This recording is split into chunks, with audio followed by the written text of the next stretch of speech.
Welcome दोस्तों हमारे YouTube channel ज्ञान विद्या पर। तो आज की क्लास में हम देखेंगे कि जो हमारी विलोपन विधि होती है कक्षा 10 की, वो हम आपको यहाँ पर बहुत ही आसान भाषा में समझाने का प्रयास करेंगे ताकि आपको एक ही बार में समझ में आ जाए। यदि उससे पहले अगर आप हमारे YouTube चैनल पर नए हो तो चैनल को सब्सक्राइब कर लेना ताकि हम जैसे ही वीडियो डालें उसका नोटिफिकेशन आप तक तुरंत पहुंचे। तो चलिए बिना देरी किए हुए यहाँ पर हम आपको समझाने का प्रयास करते हैं। तो सबसे पहले यहाँ पर देखिए जो विलोपन होता है, विलोपन का मतलब क्या होता है। सबसे पहले आप लोग ये जानिए कि विलोपन का मतलब क्या होता है। नहीं तो आप विलोपन का मतलब ही नहीं जानते हो तो आपसे जैसे कोई पूछ ले कि आप विलोपन विधि पढ़े हो कि नहीं, तो आप कहोगे हाँ मैं पढ़ा हूं। तो आप कहेगा कि विलोपन का मतलब क्या होता है तो आप बता ही नहीं पाओगे। विलोपन का मतलब जैसे कि ही देखिए शब्द से ही स्पष्ट है कि विलोपन का मतलब होता है कि किसी चर पद को हम विलुप्त कर देंगे, मतलब उसे गायब कर देंगे। मतलब कि मेरे कहने का मतलब ये है कि जैसे कि -x और +x लिखा है तो यह क्या हो जाएगा, विलुप्त करने का मतलब यही होता है कि यदि इसको हम क्या करेंगे, माइनस कर देंगे तो यहाँ हमारा कट जाएगा, हमें क्या प्राप्त हो जाएगा, 0। यही काम हम इस समीकरण में करेंगे कि हमें एक मतलब हमें माइनस में रहना चाहिए, एक प्लस में। यदि ये नहीं है, जैसे कि मान लीजिए कि यहाँ दोनों प्लस में है तो यहाँ हम माइनस माइनस कर लेंगे।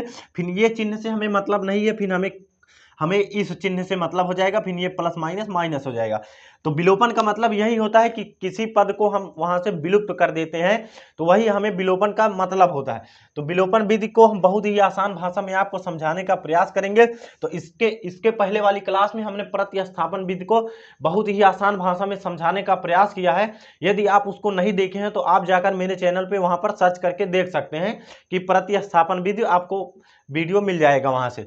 तो यहाँ पर देखिए कि जैसे मान लीजिए कि आपको कोई दो समीकरण दिया है कि जैसे कि मान लीजिए कि आपको यहाँ पर दो समीकरण कोई दिया है कि यहाँ लिखा है 2x + 4y बराबर कितना दिया है, 5। और मान लीजिए कि आपको दूसरा दिया है कि कौन सा समीकरण दिया है, x दिया है -2y दिया है बराबर आपको क्या दिया है, यहाँ पर 3 दिया है। तो अब आपको इसमें क्या करना है, आपको मान लीजिए कि ये दो समीकरण आपको दिया है, यहाँ पर कुछ भी हो सकता है। तो यहाँ पर आपको कहेगा कि इसे विलोपन विधि द्वारा आप मुझे हल करके बताइए। तो आप सबसे पहले यहाँ पर क्या लिखेंगे कि इसको समीकरण नंबर 1 मानेंगे और इसको समीकरण नंबर 2 मानेंगे। तो यहाँ पर लिखेंगे कि समीकरण 1 और 2 को जोड़ने पर, क्यों जोड़ेंगे, तो यहाँ पर देखिए सबसे पहले हम यहाँ पर क्या काम करेंगे। सबसे पहला काम हमारा ये होगा कि देखिए इनमें दोनों से कौन सा बराबर है। तो इसमें देखिए ना तो 2x और x नहीं बराबर है, ना तो ये दोनों बराबर है। तो इसमें सबसे पहले हम क्या करेंगे, इसमें किसी एक मतलब चाहे समीकरण 2 चाहे समीकरण 1 को यहाँ पर हम दोनों मतलब बराबर करेंगे। तो बराबर करने के लिए देखिए यदि हम समीकरण 2 में किससे, यदि हम 2 से गुणा कर देते हैं तो देखिए यहाँ पर 4 हो जाएगा और यहाँ पर भी 4y है। तो मतलब ये दोनों यहाँ पर कैंसिल हो जाएगा तो हमें x का मान मिल जाएगा। तो सबसे पहला काम हमें यहाँ पर यही देखना है कि यहाँ पर देखिए सबसे पहला काम आपको यही देखना है कि इसमें दोनों से बराबर है या नहीं। उसके बाद आपको चिन्ह देखना है, यदि चिन्ह विपरीत है तो आपको कुछ नहीं करना है, आपको डायरेक्ट जोड़ देना है। यदि चिन्ह विपरीत नहीं है तो आपको क्या करना है, वहां पर माइनस करना है। तो माइनस करने पर चिन्ह विपरीत मतलब हो जाता है। तो यहाँ देखिए सबसे पहला हम काम यहाँ पर क्या करेंगे, सबसे पहला काम करेंगे कि आप इसमें यहाँ पर ऐसे गुणा का चिन्ह बनाएंगे और 2 लिख देंगे। तो इसका मतलब ये हो गया कि आप समीकरण 2 में आपने 2 से गुणा कर दिया।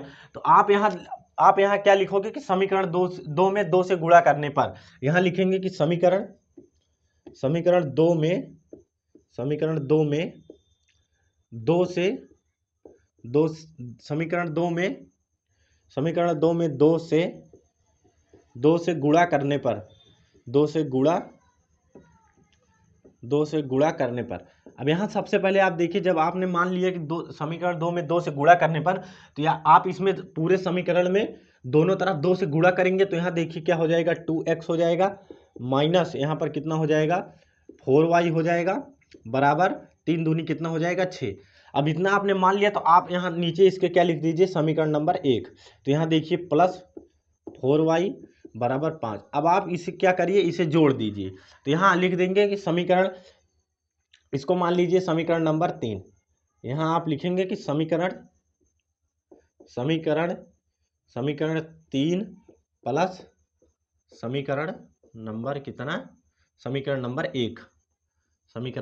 1। जब आप इतना लिख देंगे तो आपके वह एग्जामिनर को एकदम समझ में आ जाएगा। तो यहाँ देखिए अब आपने क्या लिख दिया कि समीकरण तीन तीन धन एक।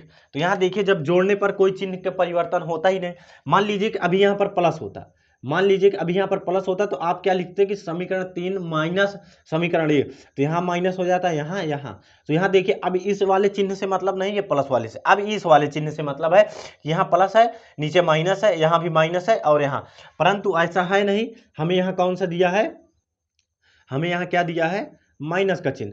तो देखिए अब ये आप चाहें तो इसमें ये वाला भी, ये वाला देखिए ये वाला भी पद बराबर हो गया, आप चाहें तो ये वाला भी काट सकते हैं। परंतु अब आप देखिए यहाँ प्लस और माइनस है, तो हमें जोड़ने की मतलब चिन्ह में परिवर्तन करने की जरूरत है नहीं, तो इसीलिए हम इसको काट देंगे। अब ये प्लस माइनस माइनस हो जाएगा, यहाँ 2i और 2x कितना हो जाएगा, 4x हो जाएगा, यहाँ से कितना हो जाएगा, 4x हो जाएगा बराबर। अब यहाँ देखिए 6 5 कितना हो जाएगा, 11, मतलब x का मान हमें कितना मिल जाएगा, 11/4। तो प्रतिस्थापन विधि से सरल ये विलोपन विधि होती है, जिसमें हमें कुछ करना नहीं होता है।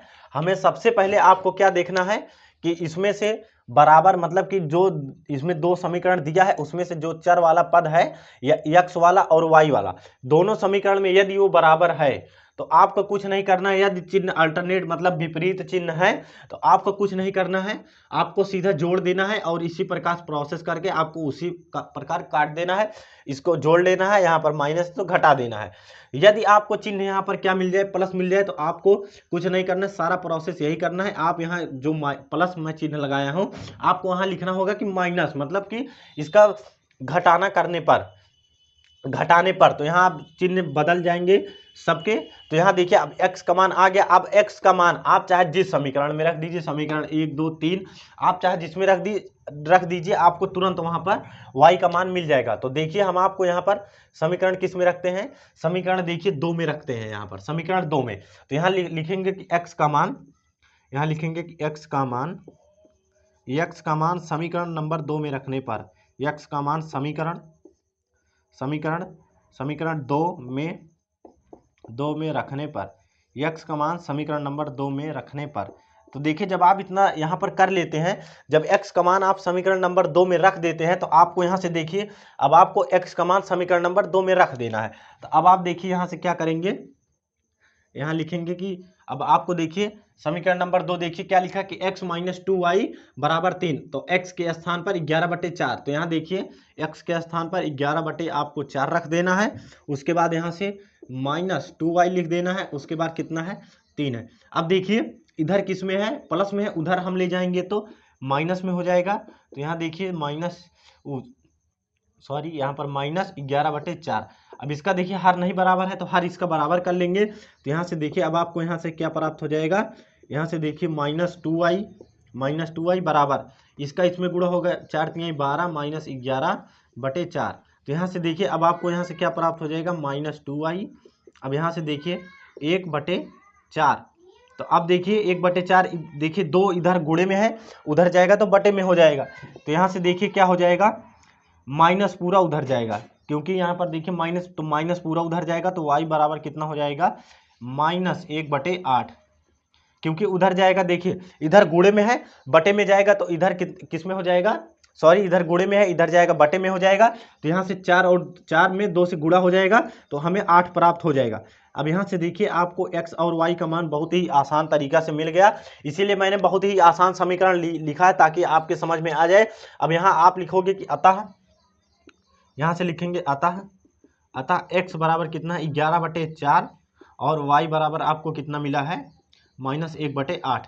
तो देखिए आपको यहाँ से बहुत ही आसान भाषा में हमने आपको समझाने का प्रयास किया है ताकि आपके एक ही बार में समझ में आ जाए और आपको दूसरा वीडियो ना देखना पड़े।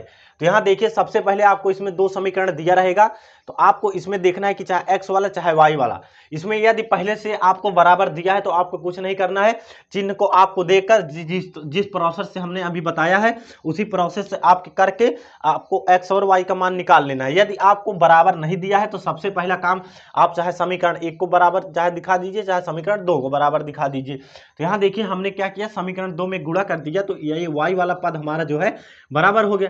हमें x वाला भी पद यहाँ पर बराबर मिला है, परंतु हम एक्स वाले में, अभी हम एक्स वाला करते हैं तो यहाँ माइनस, यहाँ माइनस, यहाँ माइनस, तो हमें माइनस करने में दिक्कत होती। परंतु हम देखिए यहाँ पर पहले से ही प्लस माइनस अल्टरनेट चिन्ह है, तो यहाँ विपरीत चिन्ह पहले से ही, तो इसे हम काट देंगे, माइनस आ जाएगा। अब यहाँ 2y कितना हो जाएगा, सॉरी 2x प्लस 4x हो जाएगा, बराबर 6 5 कितना हो जाएगा, 11 हो जाएगा। तो x इधर गुणे में है, गुणे के x में कितना है, 4 है, तो उधर ले जाएंगे बटे में, 11/4 x का मान आ जाएगा। अब चाहे x का मान आप चाहे जिस समीकरण में रख दीजिए, आपको वहां से तुरंत y का मान आपको वहां से प्राप्त हो जाएगा। तो हमने क्या किया कि x का मान समीकरण 2 में रखने पर, तो x का मान हमने समीकरण 2 में रख दिया, तो इसी प्रकार का आपको गुणा भाग सब आना चाहिए सरल भाषा में। देखिए यह है, तो आपको देखिए दोनों, इसमें दोनों विधि आपको पढ़नी है, परंतु अगर एग्जाम में आता है तो बहुत ही रेयर केस में आता है कि आप प्रतिस्थापन या विलोपन विधि से नाम देकर, नहीं तो उसमें डायरेक्ट आपको समीकरण देगा, आप कहेगा कि इसे हल कीजिए, तो आपको वहां पर कुछ नहीं करना है, आपको वहां पर सीधा क्या करना है कि समीकरण, इसे विलोपन विधि आपको वहां पर लगानी है। तो मुझे उम्मीद है कि आप लोगों को इतना समझ में आ गया होगा। तो आज के लिए इतना ही। तो आप लोग कमेंट में जरूर बताना कि आपको यह सवाल कैसा किया। यदि अभी तक आपने हमारे चैनल को सब्सक्राइब नहीं किया है तो प्लीज़ आप हमारे चैनल को सब्सक्राइब कर लेना। तो आज के लिए इतना ही। जय हिंद, जय भारत।